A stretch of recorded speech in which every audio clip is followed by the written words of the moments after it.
Om Shri Sai Ram, Shri Sai Satcharita, written by Hemadpantji and translated by Gunaji. Chapter 21. In this chapter, Hemadpant relates the stories of Vinayak Harishchandra Thakur, B.A. Anantrao Patankar of Pune, and a pleader from Pandharpur.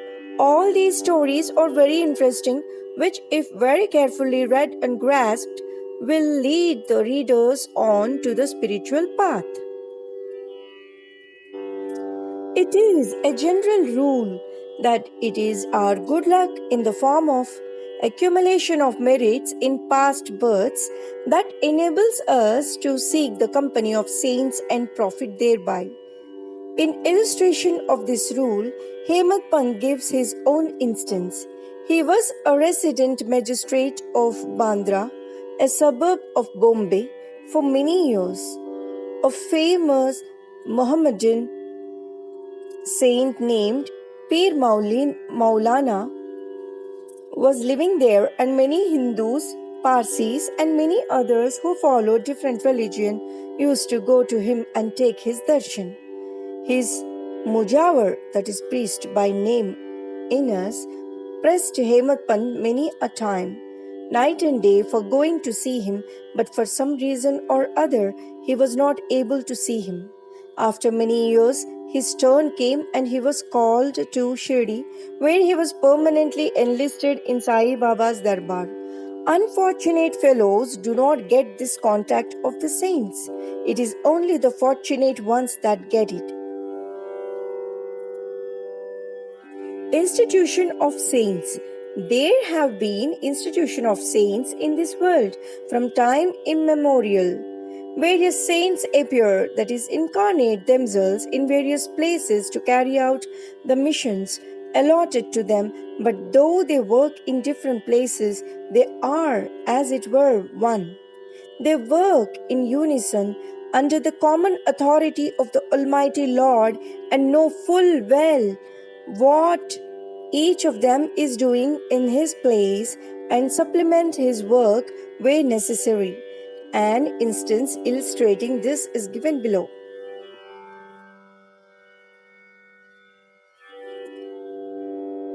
Mr. Thakur. Mr. V.H. Thakur B.A. was a clerk in the revenue department, and he once came to a town named Vadgaon near Belgaum, Assam country, along with a survey party. There he saw a Canarese saint, that is Appa, and bowed before him. The saint was explaining a portion from the book Vichar Sagar of Nishchal Das, that is a standard work on Vedanta, to the audience.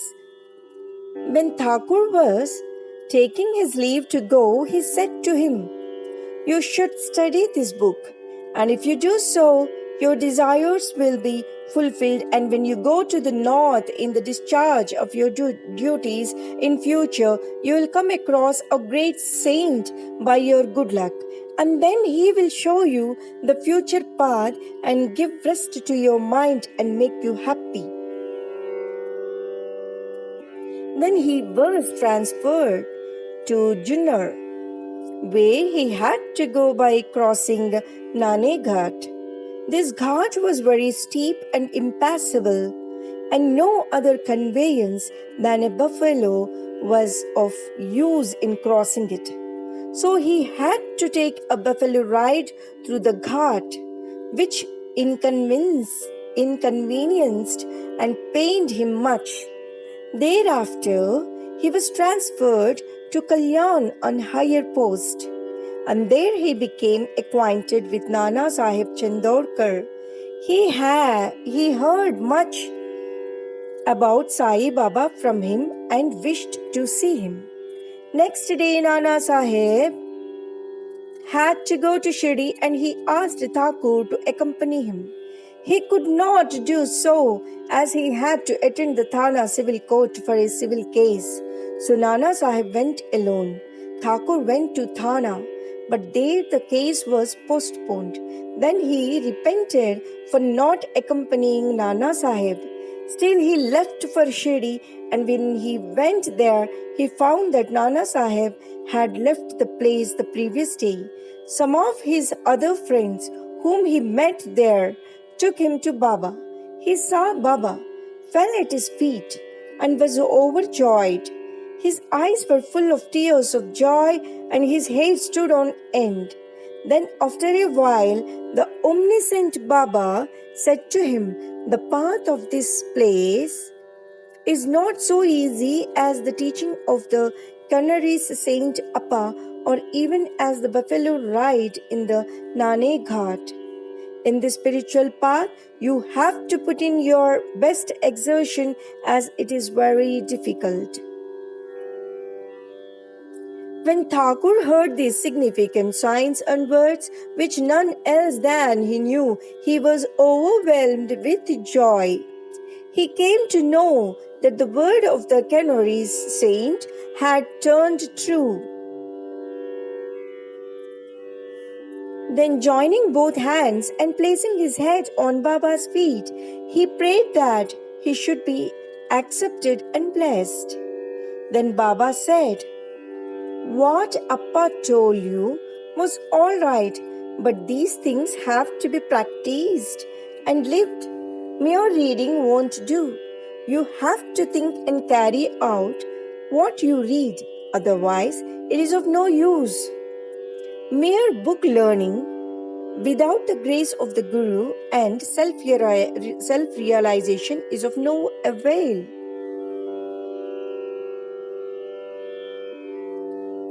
The theoretical portion was read from the work Vichar Sagar by Thakur, but the practical way was shown to him at Shirdi. Another story given below will bring out this truth more forcibly. Anantrao Patankar, one gentleman from Pune by name Anantrao Patankar, wished to see Baba. He came to Shirdi and took Baba's darshan. His eyes were appeased. He was much pleased.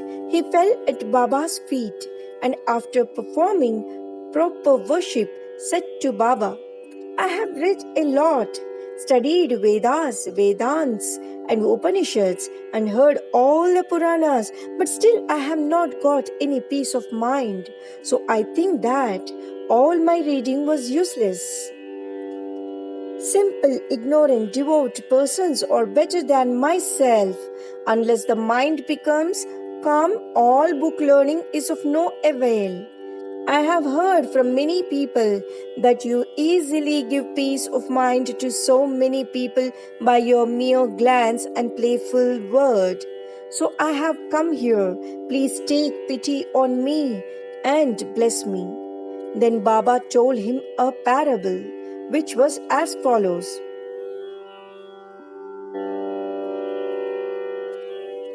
Parable of 9 balls of stool, that is Navavidha Bhakti. Once a Saudagar, that is merchant, came here. Before him a mare passed her stool, that is 9 balls of stool. The merchant, intent on his quest, spread the end of his dhotar and gathered all the 9 balls in it, and thus he got concentration, that is peace of mind.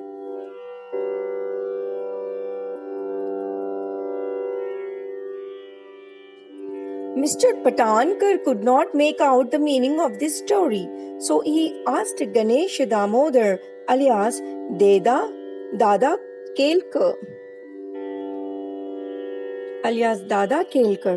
"What does Baba mean by this?" He said, and he replied, "I too do not know all that Baba says and means, but at his inspiration I say what I come to know.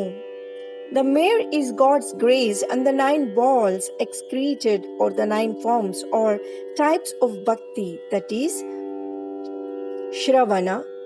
First one is Shravana, that is hearing. Second one, Kirtana, that is praying.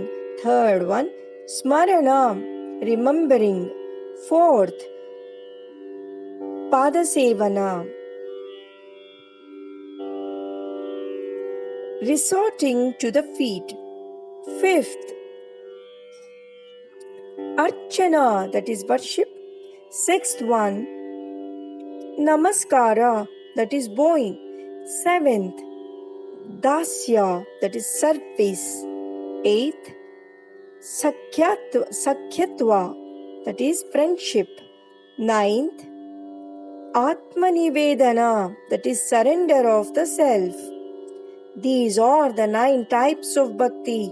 If any of these is faithfully followed, Lord Hari will be pleased and manifest himself in the home of the devotee. All the sadhanas, that is japa, vocal worship, tapa, penance, yoga practice, and studying the scriptures and expounding them are quite useless unless they are accompanied by bhakti, that is devotion. Knowledge of the Vedas or fame as a great jnani and mere formal bhajan, that is worship, are of no avail. What is wanted is loving devotion. Consider yourself as the merchant or seeker after the truth and be anxious and eager like him to collect or cultivate the 9 types of devotion. Then you will attain stability and peace of mind. Next day, when Patankar went to Baba for salutation, he was asked whether he collected the 9 balls of stool. Then he said that he, being a poor fellow, should first be graced by Baba, and then they will be easily collected. Then Baba blessed and comforted him, saying that he would attain peace and welfare. After hearing this, Patankar became overjoyed and happy.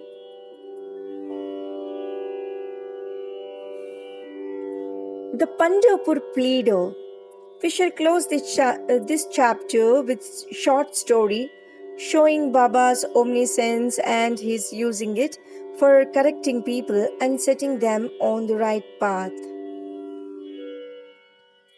Once a pleader from Pandharpur came to Shirdi, went to the masjid, saw Sai Baba, fell at his feet, and without being asked, offered some dakshina, and sat in a corner eager to hear the talk that was going on.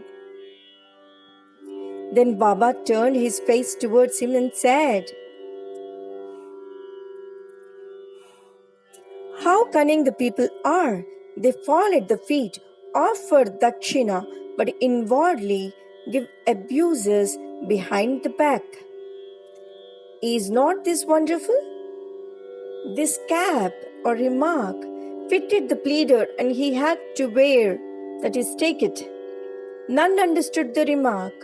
The pleader grasped it but kept silent. When they returned to the Wada, the pleader said to Kaka Sahib Dikshit, "What Baba remarked was perfectly right. The dart, that is the remark, was aimed at me. It was a hint to me that I should not indulge in reviling or scandalizing others or calling by names. When the sub-judge or munsif or Pandharpur, that is Mr. Nulkar, came and stayed here for the improvement of his health, a discussion about this matter was going on in the bar room at Pandharpur, that is, as it ever happens in many a bar room. It was said or discussed there whether the ailments from which the subject suffered were ever likely to be got rid of without medicines by merely going after Sai Baba, and whether it was proper for an educated man like the subject to have recourse to such methods. The subject was taken to task, that is, he was criticized as also Sai Baba. I also took some part in this affair, and now Sai Baba showed the impropriety of my conduct. This is not a rebuke to me, but a favor and advice that I should not indulge in any scandal or slander of others, and not interfere unnecessarily in others' affairs. Shirdi is about 100 cows. That is, cows is equal to 3 miles. Distant from Pandharpur, still Baba by his omniscience knew what transpired there in the barroom. The intervening places, rivers, jungles, and mountains were not a bar to his all perceiving sight, and he could see or read the hearts of all. There was nothing secret or veiled from him. Everything far or near was plain and clear to him, as broad as daylight. Let a man be far or near, he cannot avoid the all-pervading gaze of Sai Baba. From this incident, the pleader took the lesson that he should never speak ill of others, nor unnecessarily criticize them. This is evil tendency was completely got rid of, and he was set on the right path. Though the story refers to a pleader, still it is applicable to all. All should therefore take this lesson to heart and profit thereby. Sai Baba's greatness is unfathomable, so are his wonderful leelas. His life is also such, for he is Para Brahman, that is Lord God incarnate. Bow to Shri Sai, peace be to all. Om Shri Sai Ram.